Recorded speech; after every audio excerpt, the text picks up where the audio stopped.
At ito po ay may kinalaman. Ito, pakilagay po sa screen yung question number 1 po natin. At ganito po yung tanong niya. Ano po yung scope ng kill or killing sa sa utos ng Diyos? Ayan, ay kahit wala dyan yung 10, malamang ay yun yung tinutukoy niya kasi nandoon nga yun, yung huwag kang papatay, Pastor. So, maganda yung tanong niya. Actually, nung nakita ko ito, ay naisip ko agad na magandang bigyan ho ito ng magandang explanation. Kasi alam naman natin, Pastor, na maraming ika nga ay misconception pagdating sa Ten Commandments, na ito ay hindi daw mahalaga kasi puro huwag. At ito ay pinalitan daw sa New Testament na ang kapalit ng huwag papatay ay huwag mapuot.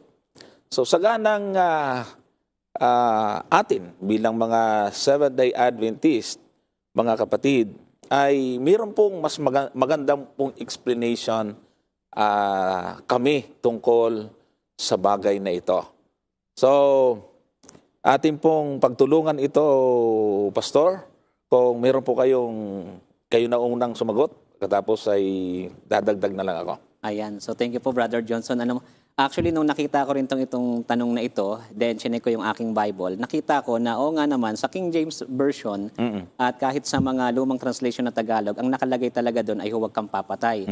So parang ang idea ay anumang uri ng pagpatay ay talagang ipinagbabawal ng talatang ito.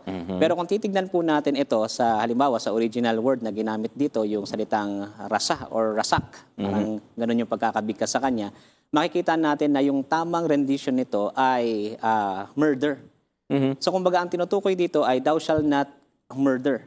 Kasi yung murder, ito ay preconceived ito. Kumbaga iniisip mo na, meron ka ng plano na gawin yung bagay na yon. Kaya based sa text na to, at kung titignan natin yung word na ginamit, ang inuutos ng Panginoon, huwag ka talagang papatay intentionally o i-murder mo yung isang tao.